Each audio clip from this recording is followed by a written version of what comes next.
বাচ্চা জেদি হওয়ার পিছনে বাবা মায়ের এই দুটি মারাত্মক ভুল দায়ী। ভুল ১, সবসময় উচ্চ স্বরে কথা বলা ও ধমক দেওয়া।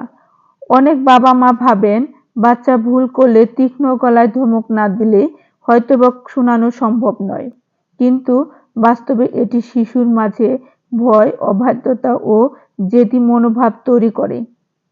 বারবার ধমক খেতে খেতে শিশুর আত্মবিশ্বাসও কমে যায় এবং তারা নিজের ভুল স্বীকার করতে চায় না এবং আরো বেশি জেদি হয়ে ওঠে। ভুল ২, যা নিষেধ করেন তা নিজেরাই পালন না করা।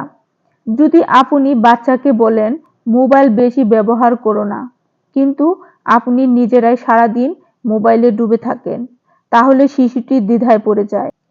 শিশুরা শেখে দেখে শুনে নয়। আপনি যা বলেন তার চেয়ে আপনি কি করেন সেটাই তাদের চোখে বড় হয়ে ওঠে। এভাবে নিষেধের মধ্যেও তারা সেটি করতে আগ্রহী হয়ে ওঠে। ফলেই জন্ম নেয় একরোখা ও জেদি মনোভাব। এই ক্ষেত্রে সমাধান কি? ১, বাচ্চার সাথে কোমল ও ধৈর্য ধরে কথা বলুন। ২, ভুল করলে বুঝান, তবে দণ্ড নয়, বরং আলোচনার মাধ্যমে শেখানোর চেষ্টা করুন। ৩, নিজের আচরণে সতর্ক থাকুন, কারণ আপনি হচ্ছেন তার প্রথম ও প্রধান রোল মডেল।